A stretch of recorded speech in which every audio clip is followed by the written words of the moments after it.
आप सभी को जय मसीह की। आज हम प्रभु के दास चक स्मिथ की अगुवाई में परमेश्वर के पवित्र प्रकाशन के द्वारा रोमियो की पत्री अध्याय 14 का एक एक पद के अनुसार अध्ययन करने जा रहे हैं। जैसे राजा दाऊद अपने भजन में कहता है कि मेरी आंखें खोल दे कि मैं तेरी व्यवस्था की अद्भुत बातें देख सकूं।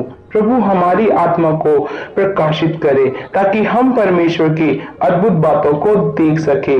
प्रभु आप सभी को आशीषित करे। रोमियो को लिखी हुई पत्री 14वां अध्याय, पहली आयत।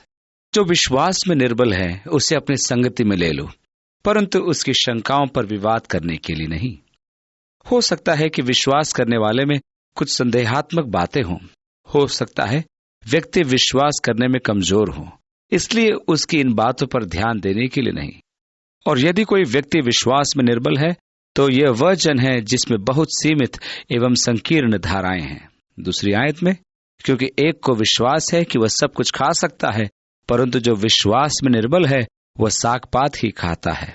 ऐसे कई हैं जो विश्वास करते हैं कि खाने के विषय में जो व्यवस्था मूसा ने दी थी, हमें उसका पालन करते हुए वर्जित पशुओं और जानवरों का मांस नहीं खाना चाहिए। परंतु वहां दूसरे भी हैं जो कहते हैं कि चूंकि हम विश्वास में मजबूत हैं, इसलिए हम जो चाहे वह जिस पशु व जानवर का मांस खाना चाहें हम खा सकते हैं। परंतु वे जो विश्वास में निर्बल हैं वे साग सब्जी ही खाते हैं। तीसरी आयत, और खाने वाला न खाने वाले को तुच्छ न जाने और न खाने वाले पर दोष न लगाए, क्योंकि परमेश्वर ने उसे ग्रहण किया है। क्या हमें इस पर झगड़ा या वाद विवाद करना चाहिए? क्या मुझे साग पात खाने वाले से कहना चाहिए, अरे ये तो मूर्खता है, मांस खाने में क्या बुरा है? क्या उसे दूसरे पर उंगली उठाकर मुझे कहना है, हे मनुष्य तुम मसीह नहीं हो सकते क्योंकि तुम मांस नहीं खाते। हे मनुष्य, चूंकि तुम मांस खाते हो इसलिए परमेश्वर तुम्हें नरक में डालेगा, इत्यादि। ये एक दुखद बात है कि इस तरह की छोटी छोटी बातें कलीसिया के अंदर विभाजन ले आई है। चूंकि किसी का अपना दृष्टिकोण है और वे प्रत्येक जन को उसी बात के आधार पर दोषी ठहराना चाहते हैं। पौलुस कहता है, मांस खाने वाला न खाने वाले को तुच्छ न जाने और न खाने वाला खाने वाले पर दोष न लगाए, क्योंकि परमेश्वर ने उसे ग्रहण किया है। इसलिए इस मामले में हमारी धारणाएं व्यक्तिगत होनी चाहिए। किसी को दोषी न ठहराना, किसी का न्याय न करना मेरे लिए कठिन बात हो जाती है। और मैं इसे कैसे कर सकता हूं? यही तो मेरी समस्या निहित है। जो विश्वास में दृढ़ होते हैं उनके साथ उस समय तक बर्ताव व्यवहार करने में समस्या नहीं आती जब तक कि वे मुझे अकेला छोड़ देते हैं। परंतु जब वे अपनी उंगली मेरी गलतियों पर उठाते हैं तो मुझे अच्छा नहीं लगता। कुछ बातें हैं जिनके विषय में पवित्र शास्त्र स्पष्ट कहता है कि वे गलत है और इसके साथ कोई प्रश्न नहीं उठता। परंतु उन क्षेत्रों में जहां पवित्र शास्त्र स्पष्ट निर्देश नहीं देता है, तब हमें एक दूसरे को ग्रहण करने का स्वभाव पौलुस के निर्देशानुसार होना चाहिए। चौथी आयत में, तू कौन है जो दूसरे के सेवक पर दोष लगाता है? मुझ पर दोष लगाने वाले आप कौन होते हैं? मैं आपका नौकर थोड़ी ना हूं। हाँ, यदि मैं आपका नौकर या सेवक होता तब मुझ पर आप दोष लगाने के लिए आपके पास अधिकार होता। परंतु मैं तो प्रभु का सेवक हूं, इसलिए मेरा न्यायी परमेश्वर है और वही मेरा न्याय करेगा। ठीक इसी प्रकार से आप मेरे सेवक या दास नहीं हैं, इसलिए आप मुझे आपका न्याय करने या दोष लगाने का कोई अधिकार नहीं। आप प्रभु के सेवक हैं, इसलिए वह ही आपका न्याय करेगा। मनुष्य के अपने स्वामी के सामने सेवक या दास का स्थिर रहना या गिर जाना उसके स्वामी ही से संबंध रखता है। हाँ, वह स्थिर ही कर दिया जाएगा क्योंकि परमेश्वर ही उसे स्थिर रखता है।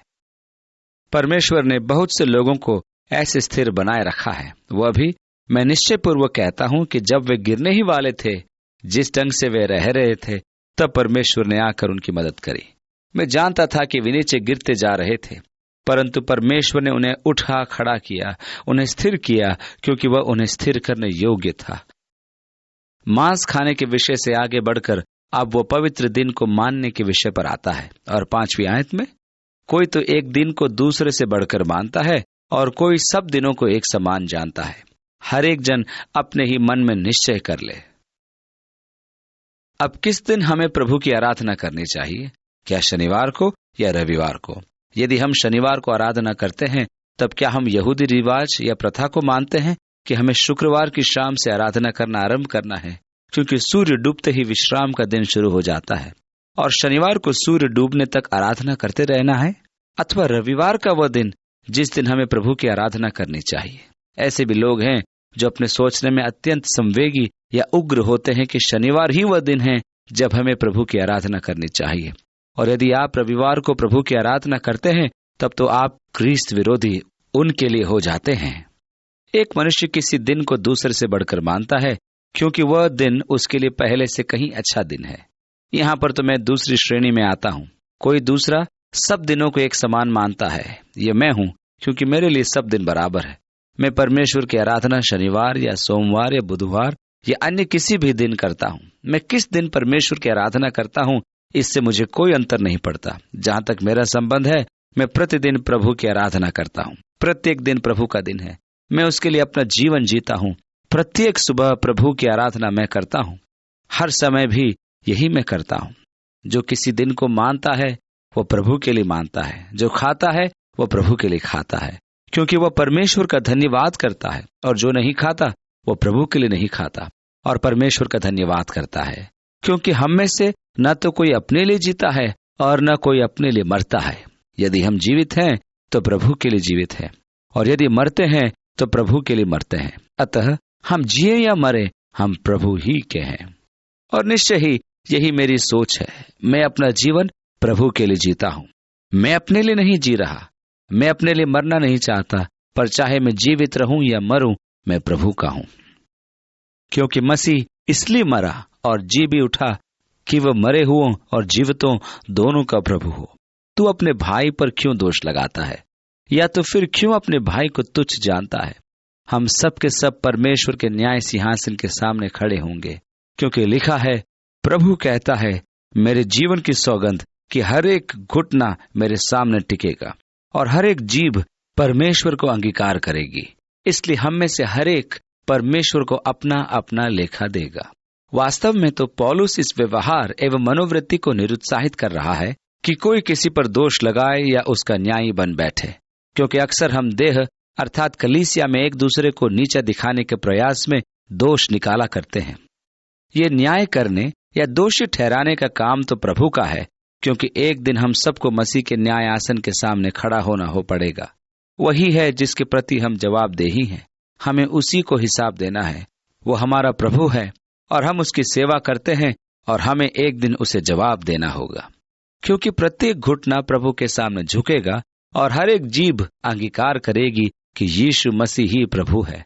और इस प्रकार उसके साथ मेरा संबंध ऐसा कुछ है कि वह मेरा न्याय करेगा। इसलिए तब हम में से प्रत्येक जन परमेश्वर के सामने स्वयं अपना अपना लेखा देगा।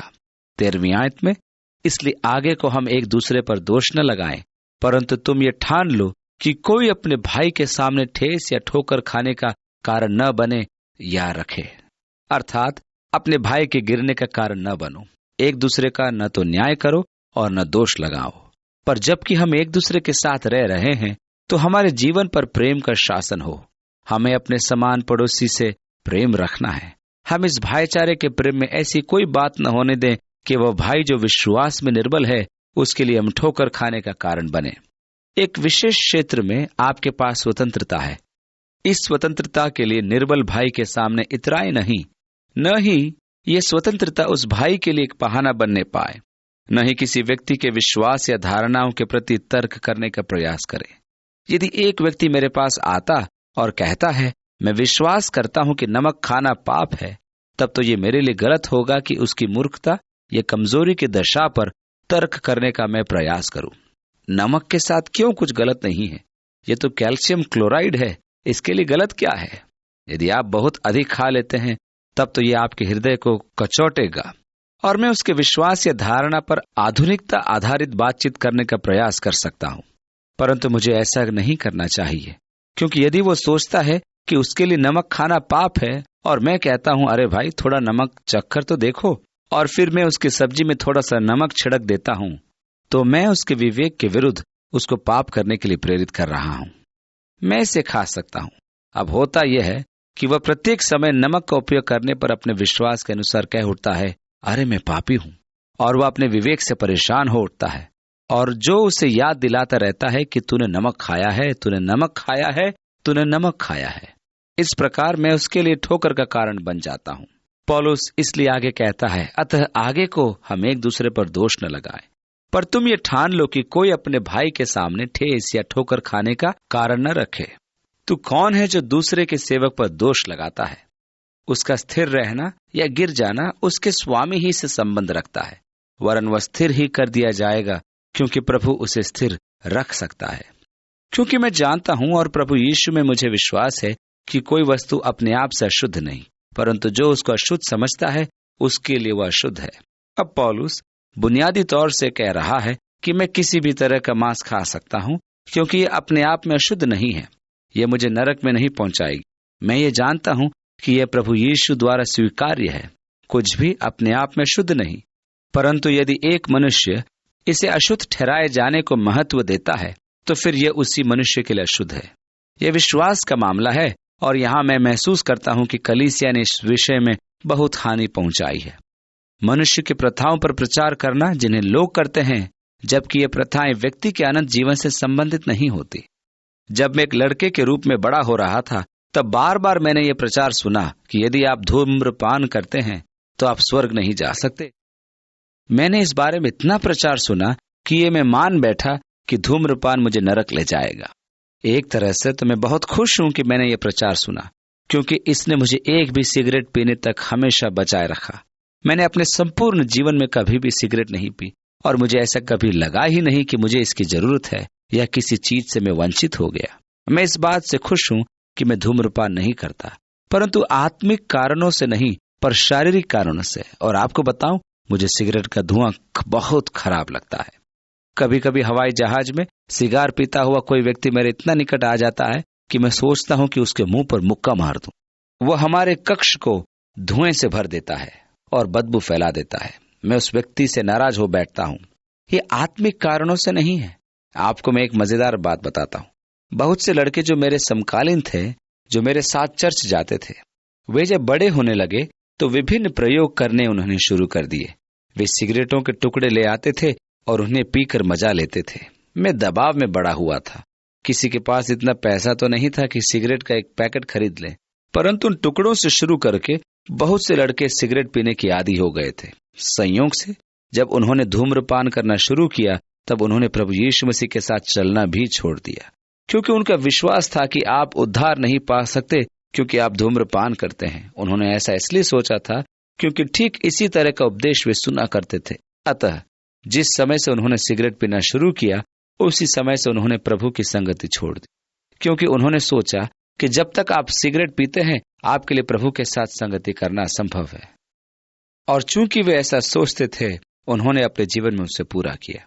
और यदि मैं ऐसे लोगों पर दोष लगाता हूं तो आत्मिक नहीं, पर शारीरिक बातों पर दोष लगाता हूं। मैं प्रभु यीशु के द्वारा कायल किया जाता हूं कि कुछ भी अपने आप में शुद्ध नहीं है, पर उसके लिए जो इसे अशुद्ध मानता है, उसके लिए यह अशुद्ध है। और 15वीं आयत में, यदि तेरा भाई तेरे भोजन के कारण उदास होता है तो फिर तू प्रेम की रीति से नहीं चलता। जिसके लिए मसीह मरा, उसको तू अपने भोजन के द्वारा नष्ट न कर। हमें अपने किसी विश्वास में निर्बल भाई के लिए न तो कोई ठोकर का कारण बनना है और न ही हमें घमंड का इसे कारण बनाना है। यदि यह उसे नाराज करती है, यदि यह उसे चोट पहुंचाती है, अर्थात मसीह के साथ उसके चलने रहने में, तब मुझे उसे स्वतंत्र कराने के लिए अपनी स्वतंत्रता को काबू में करना होगा। मैं क्यों उसे नष्ट करूं जिसके लिए मसीह मरा? क्योंकि व्यक्तिगत रूप से मैं सोचता हूं कि यह तो मेरा अधिकार है कि जब चाहे तब मांस खाऊं। लेकिन पौलुस कहता है, तुम्हारे लिए जो भला है उसकी निंदा न होने पाए, क्योंकि परमेश्वर का राज्य खाना पीना नहीं, परंतु धार्मिकता और मेल मिलाप और वह आनंद है जो पवित्र आत्मा से होता है। जो कोई इस रीति से मसीह की सेवा करता है, वो परमेश्वर को भाता है और मनुष्यों में ग्रहण योग्य ठहरता है। इसलिए हम उन बातों में लगे रहें जिनसे मेल मिलाप और एक दूसरे का सुधार हो। भोजन के लिए परमेश्वर का काम न बिगाड़। सब कुछ शुद्ध तो है, परंतु उस मनुष्य के लिए बुरा है जिसको उसके भोजन से ठोकर लगती है।